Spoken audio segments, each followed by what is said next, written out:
You may have heard the verse used before. Love covers over a multitude of sins. And usually we like to use this verse to say that if you love someone, you will kind of wink at their sin or overlook it, maybe just kind of pretend it's not there for a little bit. But let's take a closer look at this and see what exactly it does mean. In Psalms 32:1, David says that blessed is the man whose transgressions are forgiven, whose sins are covered. And there is that concept of having our sins covered. So what does it mean? David goes on to say that blessed is the man whose sins the Lord does not hold against him, and whose spirit has no deceit. He then goes to describe what happens in a sinner's life. He says when he kept silent, when he kept his sin to himself and did not give it to God, did not acknowledge it before God, it was taxing on him physically and mentally. He said his bones were wasting away and his strength was sapped. Then in verse 5 it says, but when I acknowledged my sin to God and did not cover up my iniquity, there is that concept again of covering up the sins.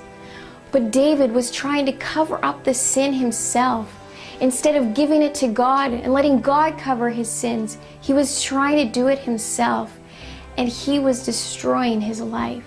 But when he acknowledged his sin to God, when he confessed to him, he was able to experience forgiveness and be set free from the guilt of that sin. He goes on to tell us to pray to God, to tell him of our struggles and our trials, and we will be surrounded by his unfailing love. You see, sin plus confession equals forgiveness, and forgiveness equals freedom. But how does that relate to our relationship with other people?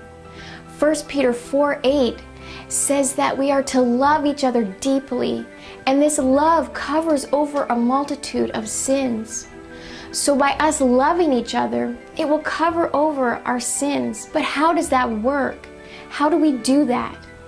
One thing I love about the Bible is that it interprets itself, and it tells us exactly what it means.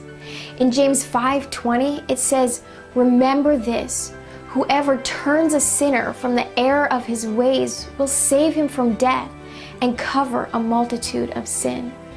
It is speaking in the context of someone who has turned away from truth and is being brought back.